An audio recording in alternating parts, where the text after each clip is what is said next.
Hello, everybody, and welcome to Ladies of the PGS. It's here from Positive Fandom. And of course, I'm joined here with Reina Creole. Hello, Reina. How are you tonight? I am doing great and so glad to be on the show here with you. I'm looking forward to a great show. So excited. I am as well, Lorena. You and I have been doing reviews for quite some time together, and I'm so excited to talk to you about this film, Lorena, Blonde, which has had a lot of buzz. For those of you who are unaware of what we're talking about the Blonde biopic. And of course, the film stars the beautiful Ana de Armas, who is just stunning. She has, Lorena, what did you think about Anna's transformation into this incredible version of Marilyn Monroe? I can't lie, I thought it was her.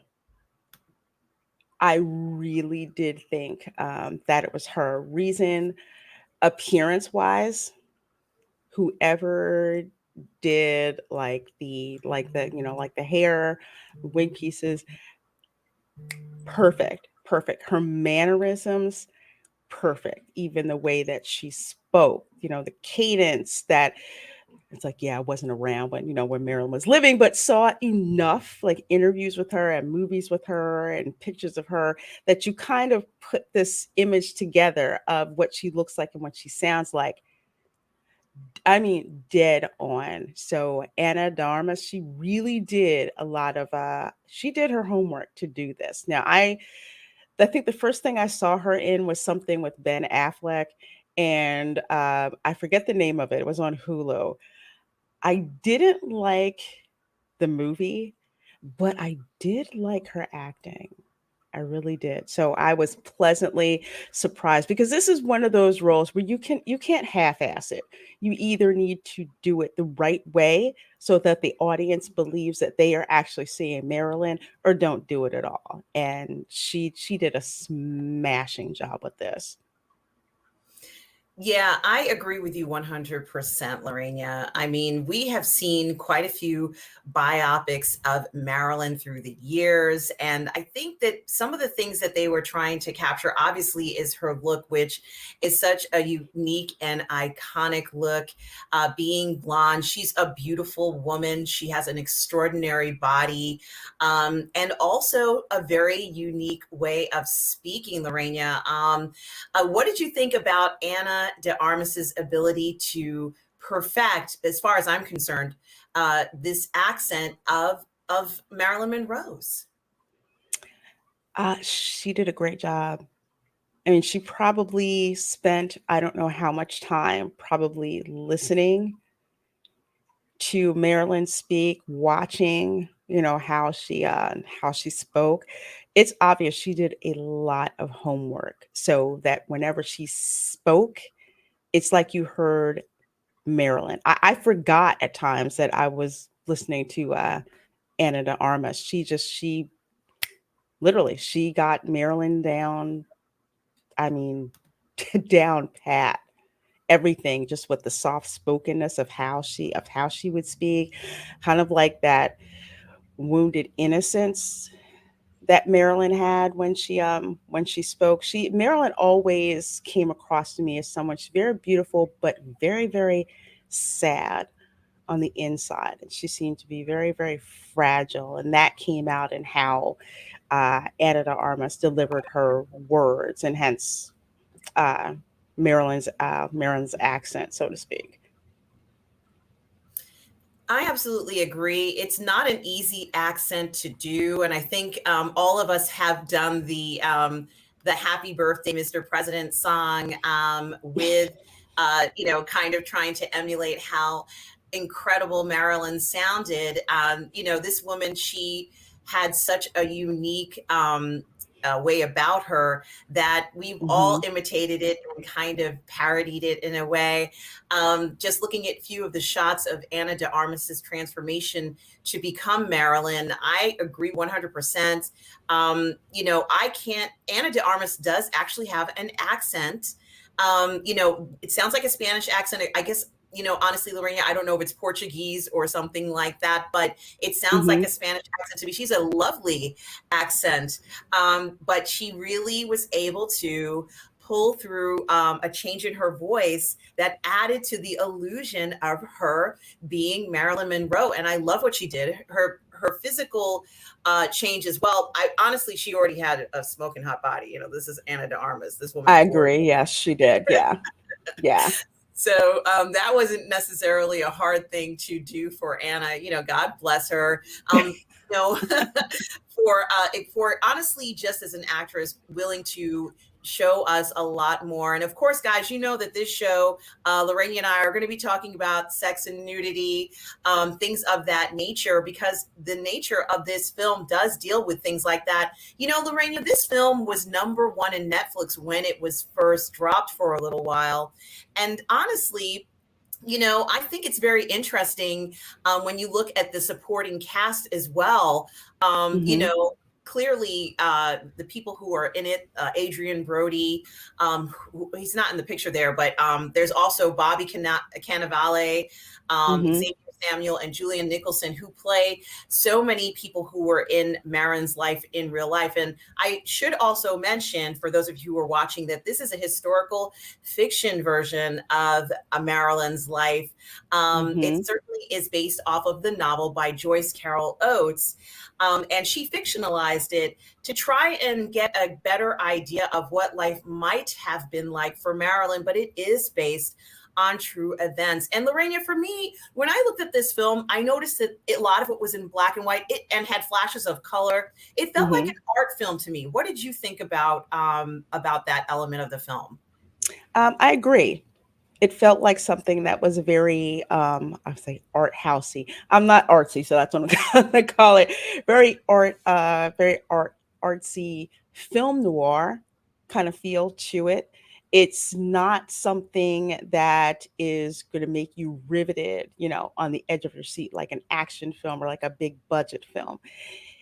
It's basically recreating Marilyn Monroe's life, or what I will say a fictionalized version based on historical events. So the object of interest is Marilyn in her life. And it's going to be a very slow paced, very, you know, trying to pull at your heartstrings, you to get into, you know, into her head.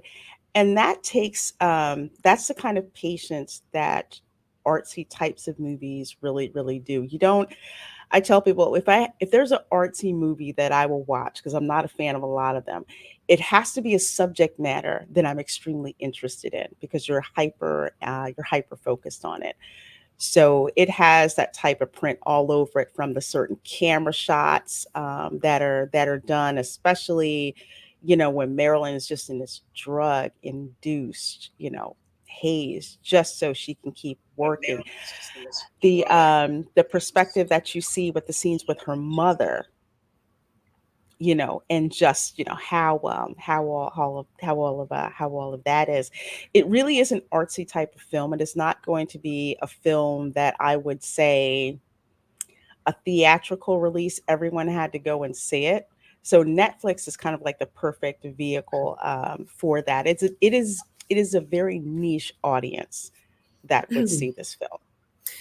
Yeah, I agree with that as well. And I think that when directors decide to do a biopic and then they decide to make a film that has that art element, we are going to see certain things that may or may not be disturbing. It's almost as if we know that there will be moments in the film that will not be all hearts and flowers.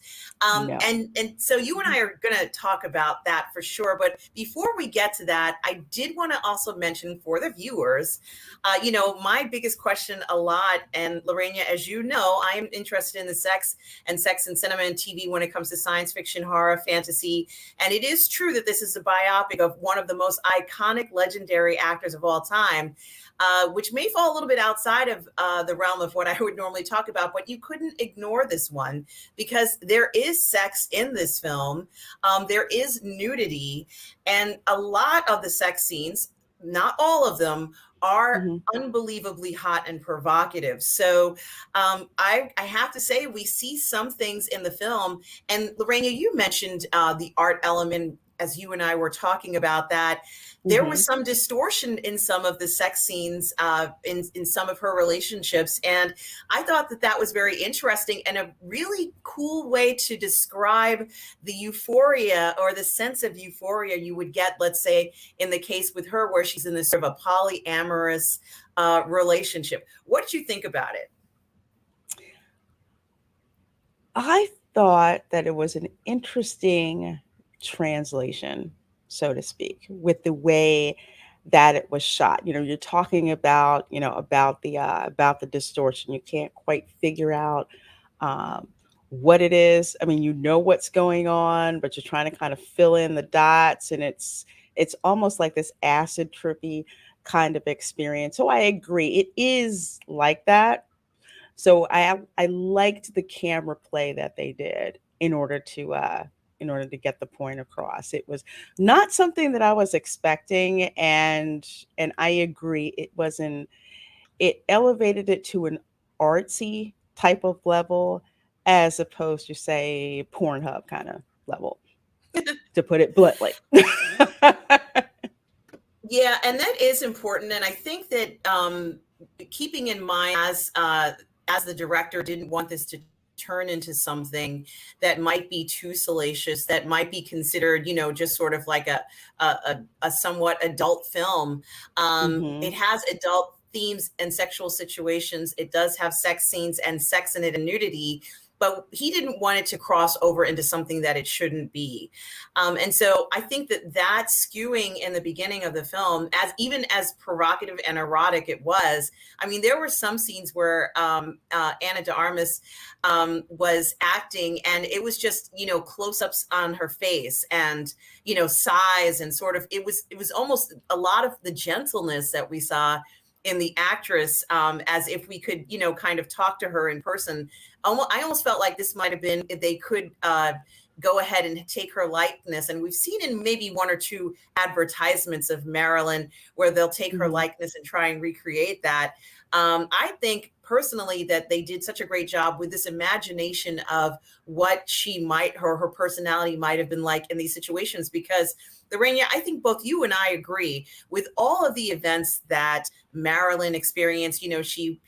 Her mother did have mental health concerns. Mhm. She also became an orphan at some point. And to be honest, there were times, I'm going to be very careful with my language. Let's just say that her relationship with her bosses wasn't the greatest for reasons where she might have been taken advantage of. Mhm. Even with a medical procedure, I'm not going to say what it is. We Mhm. see her reactions very plain, and they're not kind of changed around or formed into a comfortable way of displaying it. For me, one part that I was a little I found very interesting was that they chose to show a scene with one of her husbands. I'm not going to say who it is, but we know that Mhm. she had a few husbands, where Mhm. clearly, he's doing something to her that's hurting her. And they chose to show it off screen for most of the scene, but there was one part where you saw something, and it was kind of off screen. Um, but it did still shock me a little bit. Was there anything in the film that, I guess maybe perhaps people knew that maybe that happened to her or not. But was there anything in this film that you would say shocked you? That is an excellent question. And I'll answer it this way. If I had never lived in Los Angeles, ever, I would say that this film would have shocked me. However, since I have lived in Los Angeles and I have seen the seedy side of Hollywood, wasn't shocked. Wasn't shocked at all. Wasn't shocked that wasn't shocked at the casting couch, being taken advantage of. Um, I won't say who it is, but I know one time I was in LA and I was on a certain certain movie studio, going to visit a friend of mine, and had some studio exec basically say, "Hey, we're going to be dating." And I'm like, "Dude, you're old enough to be my grandfather. Are you serious?" It's like, "Oh, you don't know who I am?" I'm like, "No, I really don't." It's like, "Oh, one of my names on one of the buildings." I'm like, "Oh, okay. Yeah, nice, nice knowing you." But that type of thing, yes, did happen.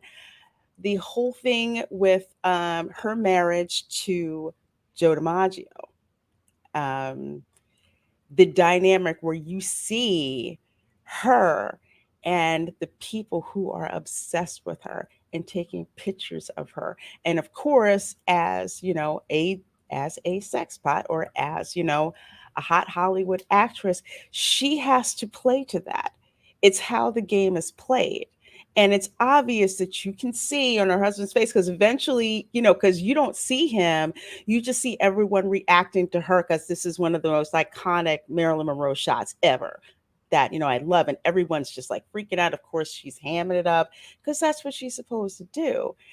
And you see her husband, and he is not pleased. He's not pleased with that at all. And one of the situations that you have in Hollywood more often than not is you will have these people who have spouses who are extremely attractive, who are in the acting business, and their spouse has to deal with a lot of insecurity. They either handle that and say it is what it is, or they never get over it. And that jealousy builds and builds and builds and builds and builds till you get to the scene that you were talking about, where he basically freaking lost it. And you saw, we didn't see it, it mostly happened off screen. We could hear that, but that did not shock me at all. That's the ugly side of someone who's in the public eye like Marilyn is, someone who's as damaged as she is, and she has a spouse who can't handle all that attention on her, and they have a hard time dealing with it, and they wind out lashing, lashing out at her. So I wasn't surprised. If anything, it was sad. It was hard. It was hard to listen to, but it was very realistic. And I'm glad that they didn't shy away from that, because people seem to have this idea that a lot of these Hollywood celebrities, especially the ones in the past or whatever, just have these idyllic lives. They're not always idyllic at all. Yeah, you make so many good points here, Lorena. And I think that if anything, this film certainly drove that to home. Um, I think that the author who wrote the book that this film is based on clearly knew that in the context that this film was made, I think a lot of people might question certain actions that they see in the film, and rightfully so, but questioning them as to why certain things are happening. And in the Hmm. context of, let's say, the 1940s and 50s, we had a very different type of lifestyle and level of conservatism that existed for everyone. The society was very different, and people didn't speak out. Even if she had, as the author has mentioned, I Hmm. don't know how much could have been done in certain situations. So that is something to think about. So when you do see her, Absolutely. in these situations, as you said, there's not a lot that she could do. And one thing I think that runs through the theme of the movie is, she has all this talent, right? She's talented. She's a great entertainer. But Hmm. what happens when the direction of your career goes in the direction that you may not want it to? And we do see a situation where she's on the phone with her agent, perhaps. I'm not quite sure if it was her agent, but let's just say somebody from the studio. And she's talking about making the film Gentlemen Prefer Blondes. And Hmm. I love this scene, Lorena. She's sitting at home, she's on the phone, and she suddenly decides to ask, how much am I getting paid for this role? And of course, the person says, well, you'll get your normal pay, $500 a week. You're a studio Hmm. contract girl. And she says, well, how much is Jane Russell getting paid? And guys, if Yes. Jane Russell is also another sex symbol of the day, maybe a little bit earlier than Marilyn, but of course, she made a film where I guess Mhm. she showed some of her cleavage, and that was a big Yes, deal. that was the big thing. Jane Russell, cleavage. I've seen like pictures of her. She's gorgeous brunette bombshell, very tight sweaters, very tight sweaters, and and cleavage. Yes. Absolutely. And so I think that question of, well, how much am I going to make? I'm kind of working a lot and doing a lot of stuff. And Marilyn, says repeatedly in the film where she says, I'm working so hard. And we already know that actors can work 14-hour days. We know this is true. This is not a secret these days. But Right. you can imagine, Absolutely. Mhm. what her lifestyle must have been like, where she was working long days and wondering, how much am I going to get paid? So she finds out that Jane Russell is making 100,000, and boy, can you imagine the shock of finding out that. And she made a Mhm. good point. She says, my name is it's gentlemen prefer blondes, and I'm the blonde in the movie, but I'm only making, I think maybe it was a quarter of that amount, depending upon how long it was filmed. Yeah, But it was an obscenely low amount compared to what Jane Russell was getting. Granted, Jane Russell had been in the business longer, but she was right. It's like, gentlemen prefer blondes. They're coming to see me, and you're going to pay me this little minuscule amount. No, screw you, pay me. That was pretty much her attitude when she hung up the phone. yes, and I think, and I could be wrong. I think it was the "Diamonds Are a Girl's Best Friend" scene for "Gentlemen Prefer Blonde." It may not be. It might be the 7 Year Itch or one of her films. But Mhm. Lorena, that is such an iconic scene and has been recreated. I know Madonna did a version of it for her "Material Girl" Material Girl, video. yes. And it was really a lot of fun, very entertaining, song, and just a lot of entertainment value in it. And I think that Mhm. that is, you know, it's true that she's incredibly sexy and beautiful, but she also sought out to get other roles, Lorena.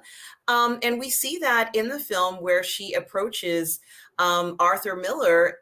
What did you think about her desire to, and she does the character in the story, and I say character, hypothetically, Marilyn, we already know Marilyn wanted to play more serious roles. We do know Yes. that in her lifetime. What did you think about her desire to play? Arthur Miller was a big deal. He's a big deal now. Huge Imagine going to playwright. Arthur Miller and saying, hey, I want to audition. He was surprised to see her there. What did you think about how Adrian Brody played that role? He played the heck out of that role. Can I just tell you, he just, again, another one where I knew Arthur Miller's name, but he just, it looked like, Arthur Miller. Like I'm listening to Arthur Miller, watching, him, that playwright's brain, what's going on, like the scene where I guess he's trying to suss out the character of Magda, and Marilyn's like, well, it's probably illiterate. And he's just like, spark goes off. And that's like shows you she was such a smart woman, and didn't really seem to get the credit for that. Like when she was married to, Joe DiMaggio. So she was kind of like an object. But when she meets Arthur Miller, it's different.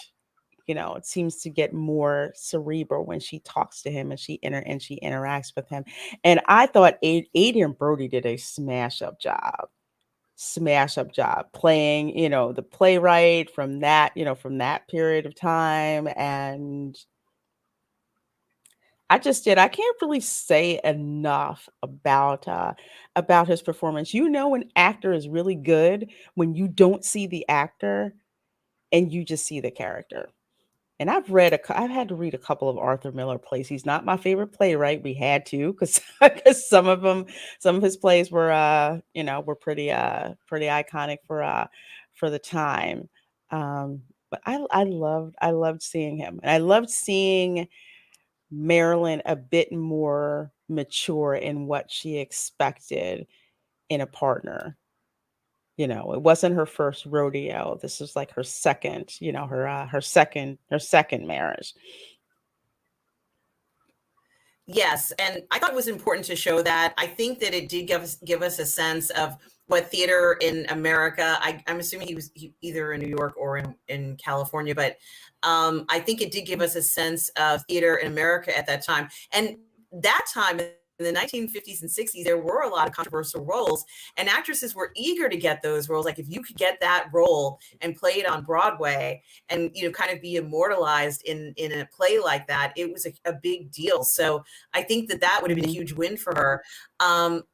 And of course, she ends up marrying Arthur Miller in the Mhm. story. And that was also very interesting. And who could blame him? Honestly, I think that we saw a character, the way that Anna portrayed Marilyn as this incredibly sweet woman who, is trying to navigate Hollywood as best as she Mhm. can. I think that it's gone a little different for her in some cases, and meaning very specifically, she hadn't died so soon at such a young age. She Mhm. still would have kept redefining, this sexy, funny, talented character.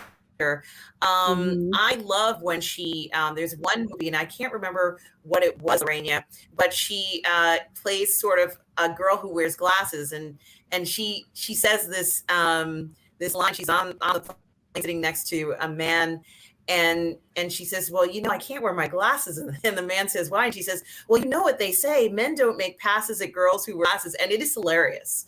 It's hilarious. It's she has a comedic side to her that Mhm. is unbelievable. I'm just trying to get that off of there.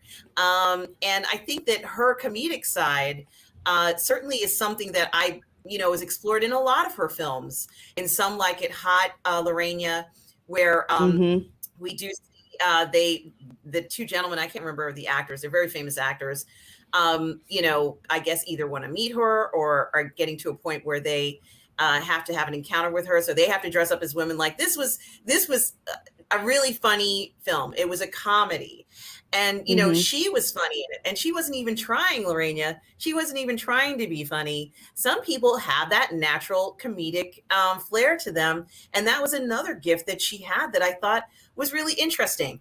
Can you think of any funny films that you've seen or moments from Marilyn's repertoire that you enjoyed?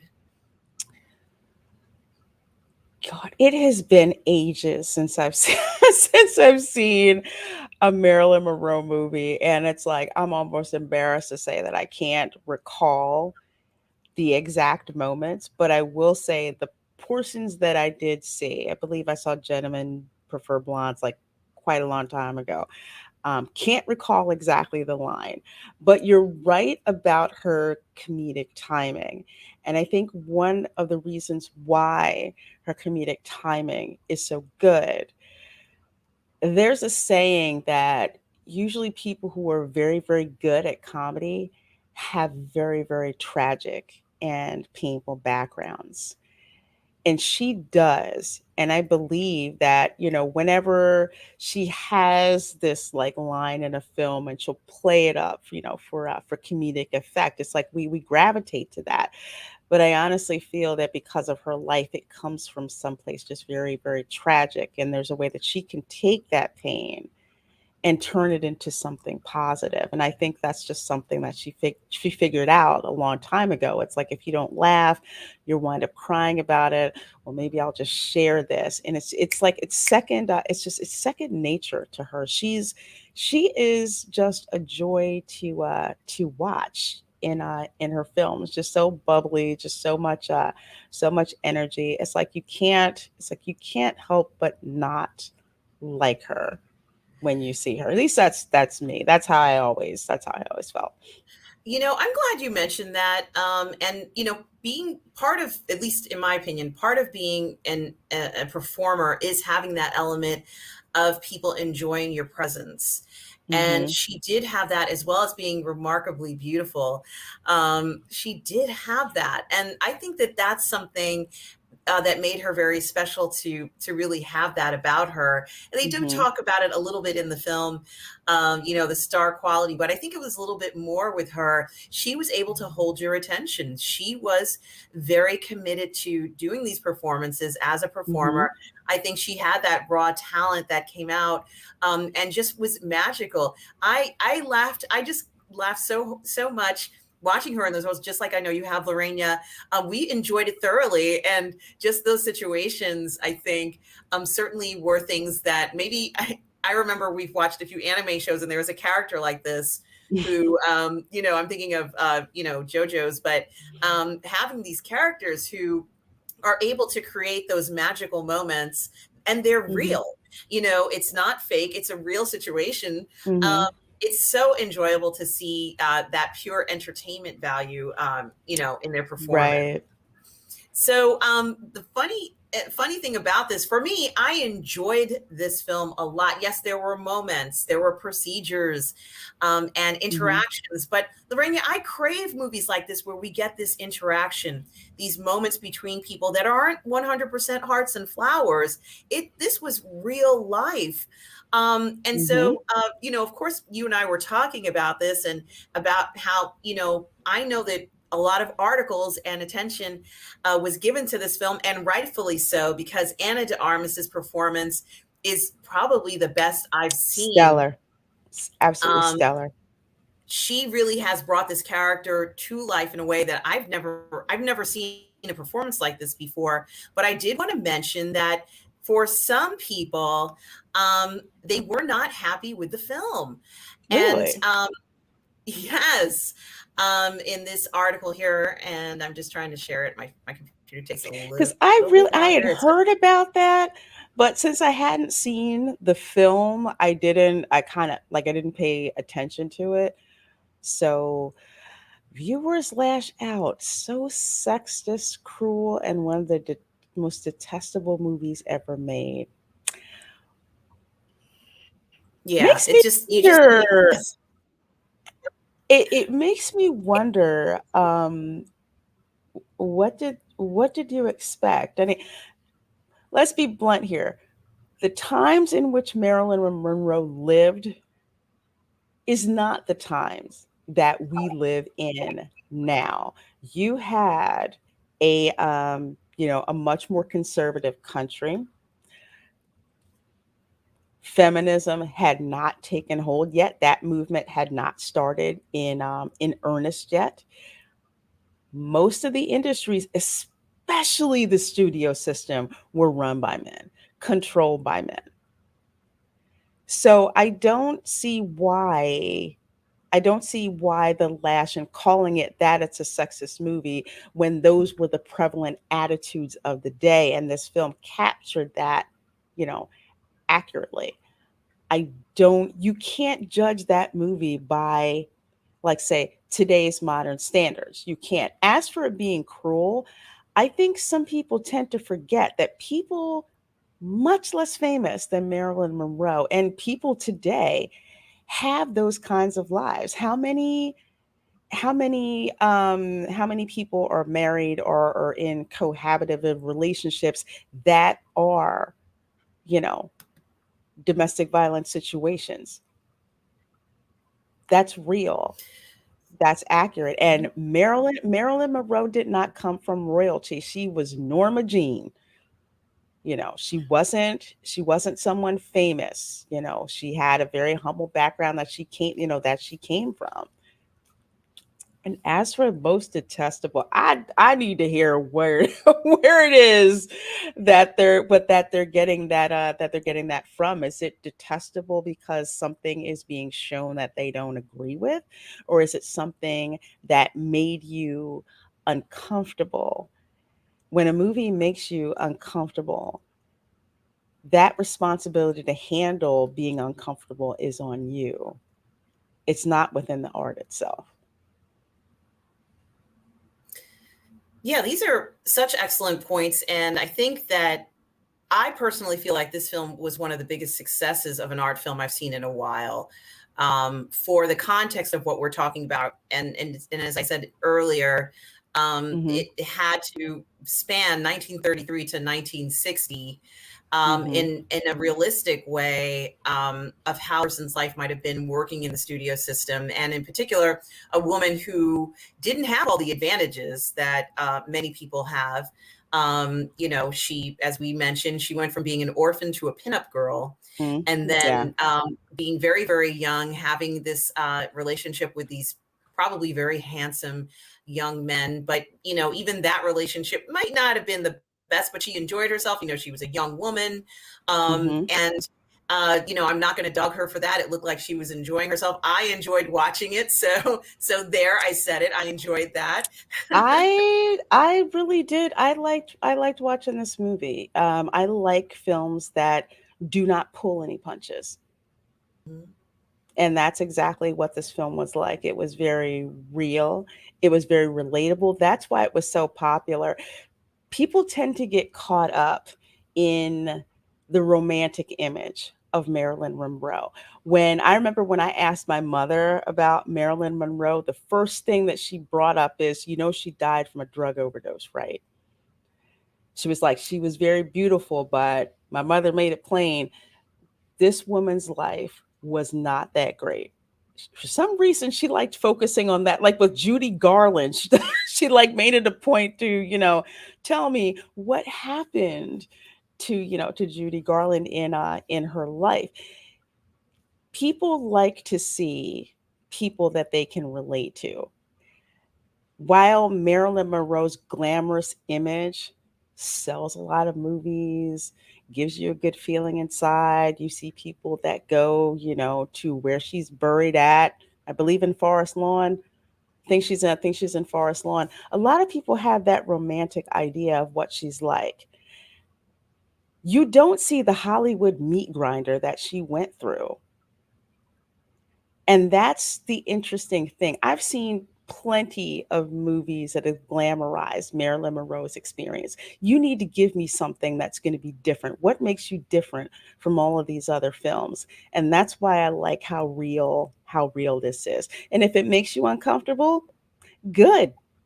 I'm glad it makes you very uncomfortable because it tells Yeah, you that you're still human. no, you make so many good points here. And I think that the fact that the film went to number one shows that there's still interest in her life. And honestly, I think people were craving more of a realistic view of her life, let's say. Even though this is, Mm, as you and I both agree, it's historical fiction, I think that people wanted to see a more realistic view of this woman's life. It was not easy to no, call it these names. I honestly, her life did have some cruel moments to it. Um, and it certainly, if this, perhaps for some of these viewers, they don't watch films that have thorny topics in them. And for some viewers, sex is a thorny topic, but there are some other things, certain medical procedures, thorny topic. Relationships that are not hmm, perfect, a thorny topic. Men, a thorny topic. yeah, There are a lot of elements that I think if we look at this and we look at this article, imagine it went number one. It says it skyrocketed to the top of Netflix's movie I chart believe after it. its first day, Lorena, an NC-17 drama. And I think that the level of nudity in this film was incredibly tasteful. I I agree. felt that, it was just such a beautiful way. If I ever, not that it's going to happen, but if I ever had to show myself, this is how I would want to look in a film. How beautifully done was this? And yes, there were some moments where we could see that the dignity of the character was Hmm. being violated. It is true. And De Armas did a beautiful job in those scenes. Those are not easy to play. It's not easy No, to show yourself being vulnerable, getting taken advantage like that. And Armas, boy, she is talented. She was able to respond. And I think the way that the character in the role, in the screenplay responded might be quite typical of how a woman of that time period would have to just kind of, go on with the day.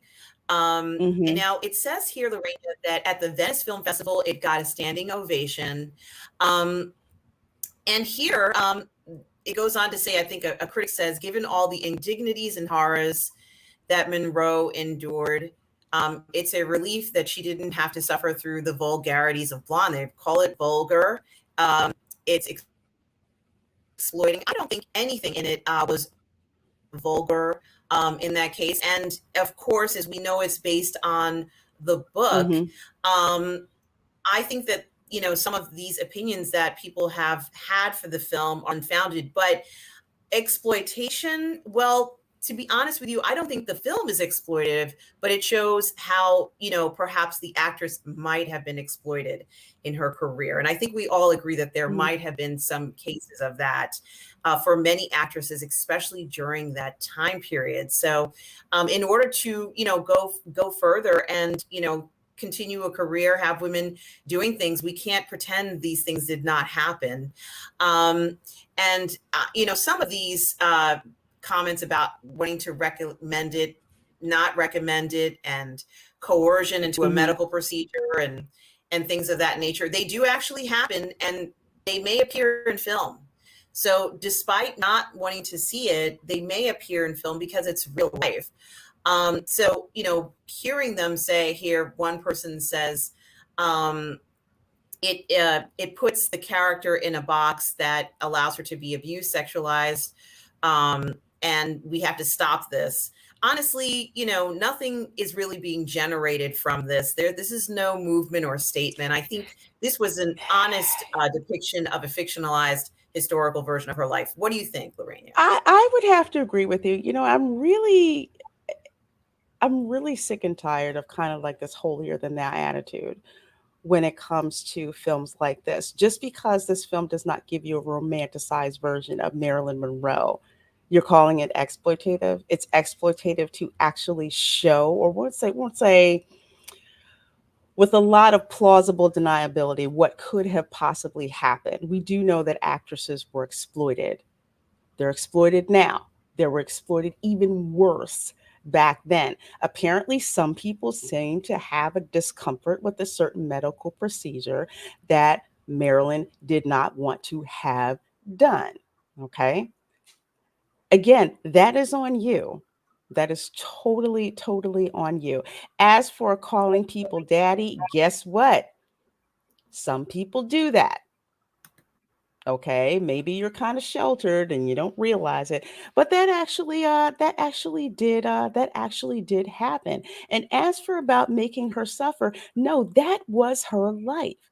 She did not have a very idyllic life. I mean, maybe I'm just too much into reality when looking, at these stars, and especially living in Hollywood and finding out about Marilyn Monroe's life, how she really lived. Those are things that, she didn't have a very pretty life.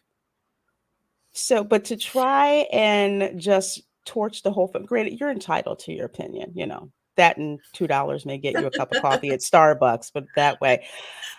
But at the same time, just because you're uncomfortable with it, it doesn't make the film, you know, complete garbage, because it isn't. I don't feel it is, and I feel that it's a very realistic portrayal, and frankly, something that really needed to be done. Some people put Marilyn Monroe up on a pedestal, and I don't think she belongs in a pedestal, but I do believe that she should be a cautionary trail, because that poor woman, with as much as she went through, and you could see she tried to mask it very well, but the woman was in a lot of pain, and she had a lot of people using her, especially that scene where she was just like, I want to go home. I want to go home. She did not want to be there. And who was it? Almost like that scene in Elvis. I don't care what you have to do, get that man back on the stage. And they had, the certain pharmaceutical substance to make him do that. And they did the same thing with her. And it is well documented, Lorena. One of the comments, although I don't have the article on the page right now, says that it kind of like this misogyny and they don't know what they're talking about. And we do know that this happened. She certainly was given prescription medications to women at that time, were handed out quite readily and not in the same context that we get them now. So Yes. performers were given things like this. It wouldn't have been unusual for her to have been given this without even having asked for it. So we know this happened. There is no misogyny. There's no misogynistic males doing this. In fact, I think the men who decided to have this film and cast Anna in this have an incredible amount of respect for Marilyn, to have a woman who could really do this role so beautifully. Certainly is something that I have to give them credit for. I don't know if it was a man who did it, but there's no misogyny associated in this film whatsoever. If anything, I can't blame a man for what I consider an incredible film. So No, thank you for totally making incredible film, because I think the author of the book is a woman. That is right, Lorena. The author of the book is a woman. Her name, I'm trying to just pull her. It takes a little bit longer with this computer. My Oh, no computer is worries. slow, guys. So No worries. I apologize. I clicked share. It wants to share. It should be happening any minute now. I see it. Okay, good. And here is the author. The author almost looks like a character actress from the 1940s and 50s. Wouldn't you say, Lorena? Yeah, she kind of has that look. And her name is Joyce Carol Oates, and she talks about the film. She herself, I have to say, gives credit to the entire production casting crew about what a brilliant work of cinematic art it is, but it is not for everyone. And when she says it, I almost mean, for me, that means that it's for adults. That's what it means for me. It's not supposed to be, this isn't the type of thing for every person who, it's meant for adults. I think that's why they had that rating, right, Lorena? Definitely, that it was NC-17. NC-17. If you wanted to see something glamorized, this is not the film for you. But if you want to see a very, as close to realistic depiction as to who Marilyn Monroe truly was, who she truly was inside, not the image that you see, because how many scenes did we see of her just like, you don't see me, you just see the facade, you see Marilyn Monroe, you don't see me, you don't see Norma Jean.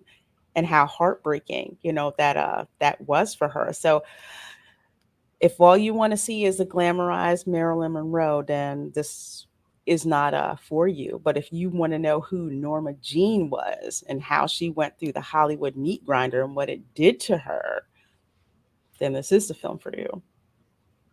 It certainly is. Of course, Oates goes on to comment on this because even she, is acknowledging comments about the film. And she talks about this. She says, when asked for a review of the film, she was not involved in the production. She did say that it was brilliant. And, she was surprised that anyone would say that there was exploitation when you and I here, she is very clear. Andrew Dominic who must be the director or the producer, meant to tell Norma Jean's story sincerely. And I think it's interesting. She refers to her as Norma Jean Lorena, which is Marilyn Monroe's real name. That is her real name. Yes. She also goes in to say that the film is not for the faint of heart, as you mentioned.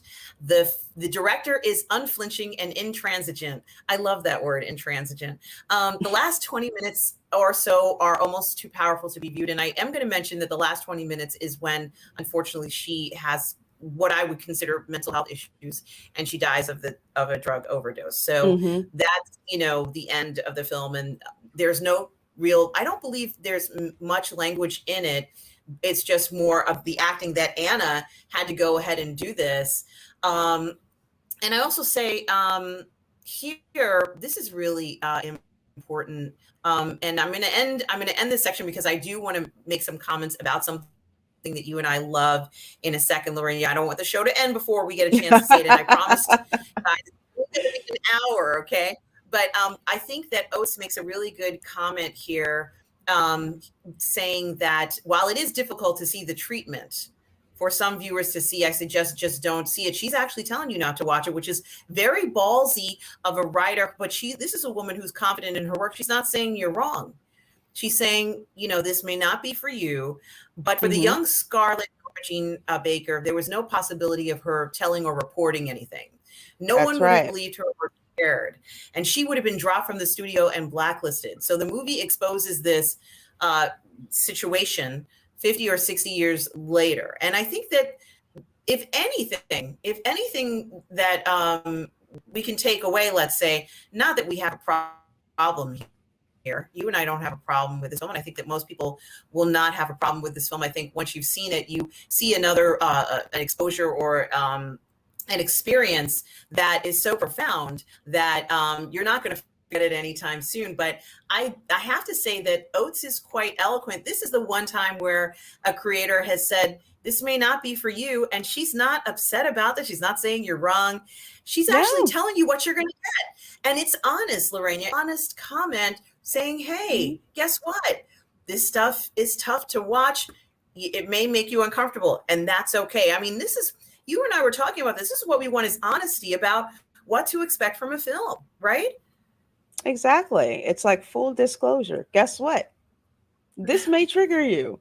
So if you feel this is going to trigger you, maybe the best thing for you to do is to just not watch it. And I like that because it leaves the judgment to be made to the viewer. They're not telling you how to interpret their art. They're just saying, possible you may not like it, but we'll leave it up to you to make that judgment call. And how refreshing is that?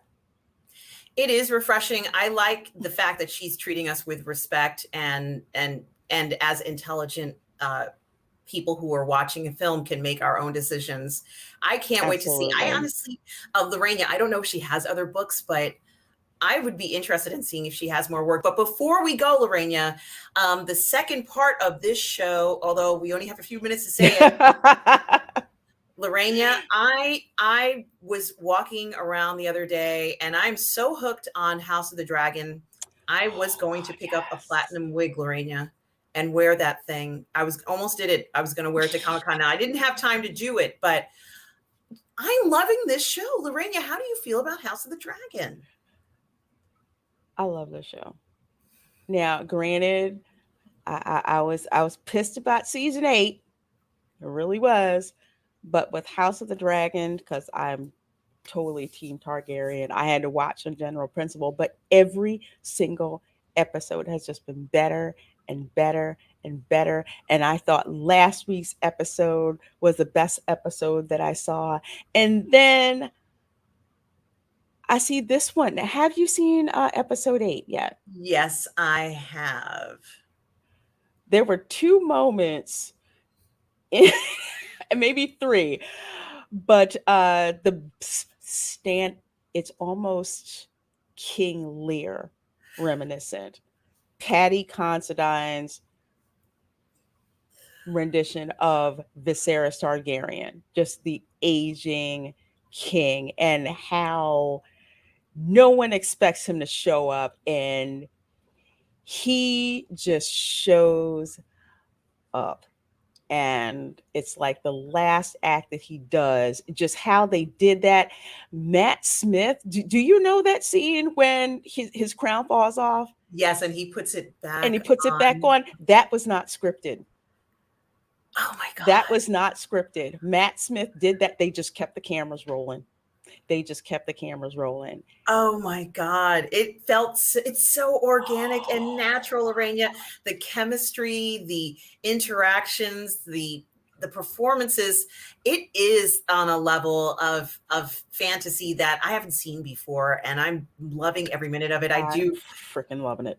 Just want to say thank you, Ron C, for the 1999 super chat. Thank Says hello, RM, and you. hello to all the ladies in the house. Thank Thank you you. so much. We do appreciate the super chat. Lorena, Mhm. we are so lucky to have House of the Dragon. I've been feeling inspired. I feel like, we haven't been getting these television productions we've been wanting for a while. And then when Mhm. something like this comes along our way, it reinvigorates you. It's so good to talk about something that you like. Certainly you and I both enjoy the costumes and the production value Yes. of it. It's the best costumes and production I think I've seen, maybe since Lord of the Rings.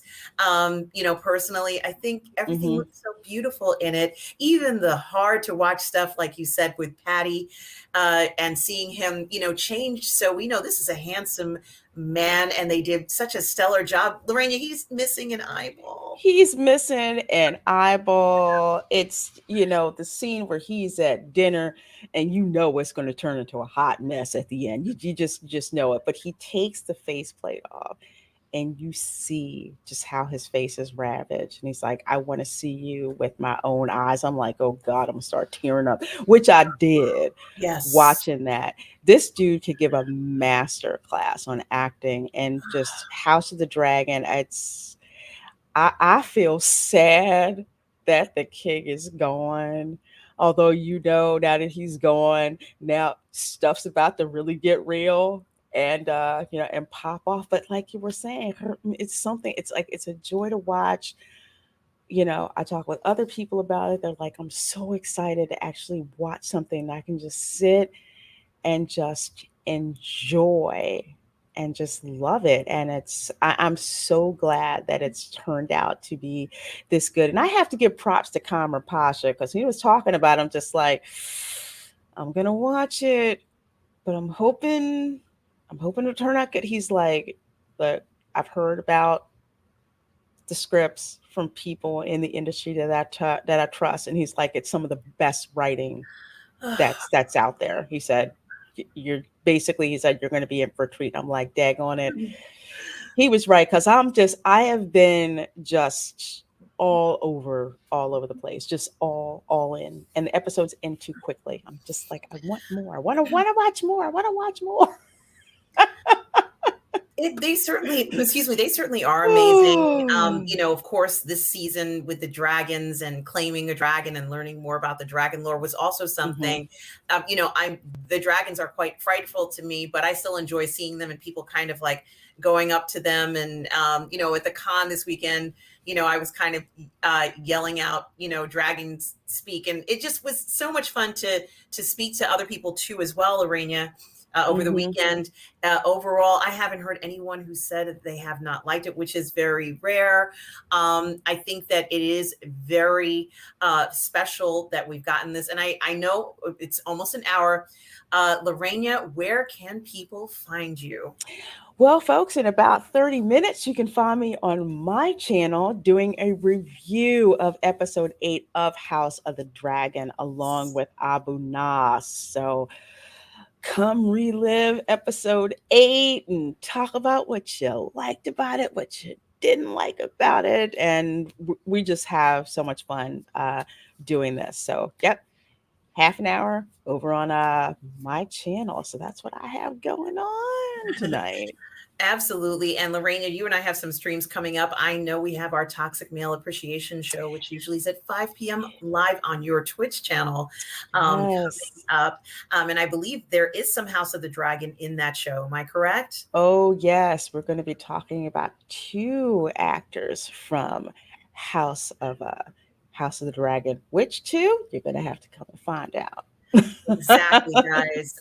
Friday, I think I'm going to be on Midnight's Edge in the morning at 12 p.m. with Tom and Andre. Lorena, am I correct in saying that you will have is it your lunch special at 12? Yes, I will have my lunchtime show at 12. And also Friday, Curtin and I will be having our anime show where we are actually watching Helsing Ultimate. Yes. Wow. We're going to be watching episodes 3 through 5, so through Senior. So You do not want to miss it. This anime, it's so perfect for the season right now.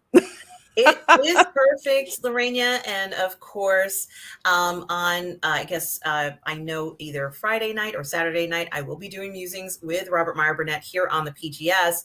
Lorena, you also will be streaming from the park, if I am correct. Yes, I will be streaming from Universal Orlando on Saturday morning at 9 a.m. Going to be doing a little horror stuff in the morning. So we're going to go see like the scare zones that are set up, kind of look at all of the Universal monsters, the classic Universal monsters. It's like a shop that they have there, and they have like the full size statue Oh, replicas. They've got merchandise you can buy. They have like the old school movie poster reproductions that are there. And hopefully, we will get a chance to check out the makeup horror show live oh from wow. Universal. So got a lot going on with that on Saturday, and also planning to have a premiere of a watch party of the anime movie Ninja Yes, yes, Scroll. Saturday night. Lorena, is it at 7 p.m.? It should be at 7 p.m. Yes, yes, indeed. And guys, also check me out on Positive Fandom. I will be having Mhm. my 10:30 a.m. Sunday brunch show. It's going to be at 10:30 this time because I'm not going to be at the con. So do check that out. Certainly do subscribe to Positive Fandom. And also, please watch my videos. I'm almost at a point of monetization. Guys, do subscribe to Lorena Creole's channel. Certainly do check out her videos. She has fantastic content on there, guys. And please join us again next week at 6 p.m. here on the PGS for Ladies of the PGS, once again for our show. Lorraine, thank you so much for being here tonight. Oh, thank you for having me. Thank you so much. And on behalf of Lorena and myself, and thank you, Ren C, for the generous super chat. Everybody, thank you for coming out Thank tonight you. and watching the show. We hope you enjoyed it. It's such a pleasure to be here with all you tonight. And always do remember, wherever you are out there, always please be kind. Take care, everybody.